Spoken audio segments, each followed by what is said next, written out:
Hello everyone. So guys, one word substitution का series में चला रहा हूँ। ये है एपिसोड 3। आप लोग काफी पसंद कर रहे हैं, thank you very much. Video को प्लीज लाइक कीजिएगा गाइज। चलिए गाइज, तो जो पहला वर्ड है आज का, इसे हम कहते हैं, अगर हम कहते हैं कि यार बिल्कुल मेरा फैसला अटल है भाई, मेरा फैसला बदल नहीं सकता है, पत्थर की लकीर है, ऐसा बोलते हैं ना। इन अब इस वर्ड के लिए हमारे पास जो इंग्लिश वर्ड है वो है इररेवोकेबल। कैसे पढ़ेंगे आप? इररेवोकेबल। इररेवोकेबल। इररेवोकेबल एक एडजेक्टिव है। खासकर ये किसके लिए आता है? Used about a decision, action. मतलब आपने कोई फैसला ले लिया है, आपने कोई कदम उठा लिया है। अब कहते हैं ना कि भाई मैंने ये जो फैसला ले लिया तो ले लिया, अब मैं इससे वापस नहीं जा सकता हूं। यानी कि ये एकदम पत्थर की लकीर है भैया, जो कह दिया वो कह दिया, ये अब बदल नहीं सकता है। तो आप कैसे बोलेंगे कि ये जो मेरा फैसला है, जो डिसीजन है, वो कैसा है? इररिवोकेबल है। Irrevocable decision, irrevocable step. तो ये यहां पर यूज होता है। देख लीजिए, साफ लिखा हुआ है, जिसे बदला नहीं जा सकता है, अटल है। इफ अ डिसीजन, एक्शन और चेंज, कोई भी आपने कोई परिवर्तन कर दिया, आपने अपने कमरे में कोई परिवर्तन कर दिया, कोई बोले क्या कर दिया यार, गलत, इसको सही करो, वापस करो, नहीं भैया ये इररिवोकेबल है, ये रिवर्स नहीं हो सकता है, बदल नहीं सकता है। Irrevocable, irrevocable. ठीक है जी। तो इसका मतलब it can not be changed, can not be reversed. Examples देखते हैं कि this is an irrevocable step which you have taken. आपने जो कदम उठाया है वो इररिवोकेबल है, यानी कि वो बदल नहीं सकता है। माई डिसीजन इज इररिवोकेबल, मैंने जो फैसला ले लिया वो बदल नहीं सकता, पत्थर की लकीर है, इररिवोकेबल है। ठीक है जी, पहला एकदम आ जाना चाहिए आपको। दूसरा है गाइस, यहां लिखा है इनकम्बस्टिबल। इनकम्बस्टिबल का मतलब होता है ऐसी चीज जिसमें आग न लग सके, यानी कि इनकैपेबल ऑफ बीइंग बर्न। इसकी हिंदी मुझे पता नहीं थी, मैं हिंदी क्या लिखूं, क्या लिखा जाए हिंदी? कि जिसे जलाया ना जा सके, ऐसे लिखे। चलिए लिख देते हैं, आपके सामने लिख देते हैं कि जिसे जलाया न जा जा सके। मैं हिंदी भी टाइप कर लेता हूं। तो जिसे जलाया ना जा सके, इनकैपेबल ऑफ बीइंग बर्ड, या जो जल न पाए, क्या बोलते हैं, अज्वलनशील ऐसे कह सकते हैं, जो जल न सके, जो जल न पाए, जो जल, I don't know proper Hindi में समझ में नहीं आ रहा, जो जल न पाए आप लिख लीजिएगा अपने हिसाब से, अंग्रेजों के हिसाब से सोचिए आप। यानी कि इनकैपेबल ऑफ बीइंग बर्न, ये जल नहीं सकता है। यहां पर लिखा है कि we keep our important papers in an incombustible safe in the basement. अब देखिए यहां पर सेफ के बारे में बोला है कि इनकम्बस्टिबल है, यानी कि अगर कोई ऐसा दराज है, अलमीरा है, जहां पर आप अपने फाइलों को रखते हैं, तो वो जो सेफ है, जिसकी वो जो तिजोरी है जिसके अंदर आप रखते हैं, वो इनकम्बस्टिबल है, यानी कि उस पर आग का कोई असर नहीं होगा। इनकैपेबल ऑफ बीइंग बर्न, वो जल नहीं पाएगा। तो इनकम्बस्टिबल कोई भी चीज हो सकती है, आपको बस ये पता होना चाहिए, अरे यार ये तो इनकम्बस्टिबल, इसमें आग नहीं लग पाएगा भाई, ये जल नहीं पाएगा, ये क्या है? इनकम्बस्टिबल है, इनकम्बस्टिबल है। ठीक है, वन वर्ड है तो आपको याद करना पड़ेगा। चलिए अगला जो है, इसे बोलते भोग बिलासी।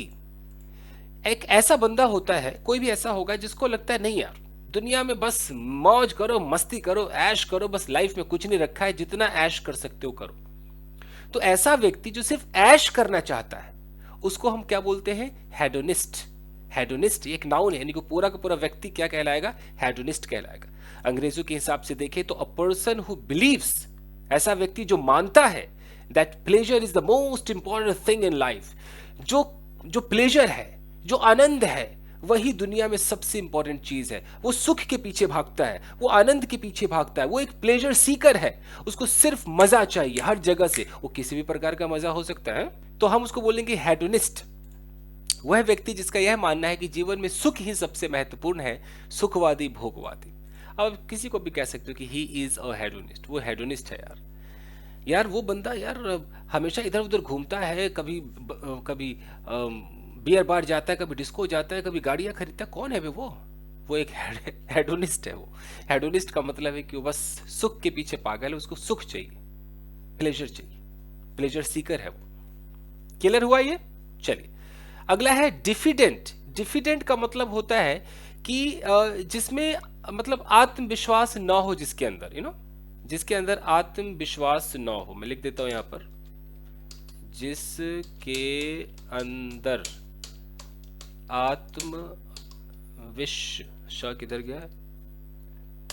ठीक है, एक मिनट जरा, विश्वास, विश्वास ना हो।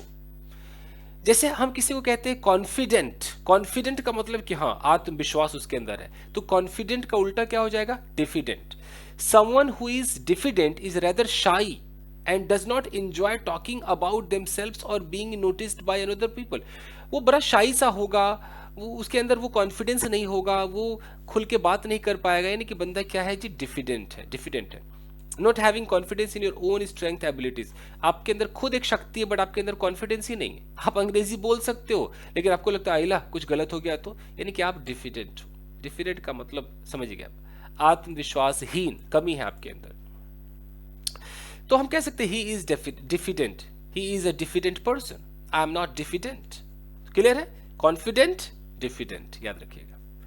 अगला है पाखंडी। हम किसी को कहते हैं यार ये तो पाखंडी है, यानी कि वो क्या है? हिपोक्रिट है, हिपोक्रिट, हिपोक्रिट। तो हिपोक्रिट का मतलब है पाखंडी। क्या होता है पाखंडी? A person who pretends to have moral standards और ओपिनियंस व्हिच ही और she does not really have. Hypocrite say one thing and do another. कहने का मतलब है कि आप एक तरफ बड़ी बड़ी बातें करते हो, आप कहते हो कि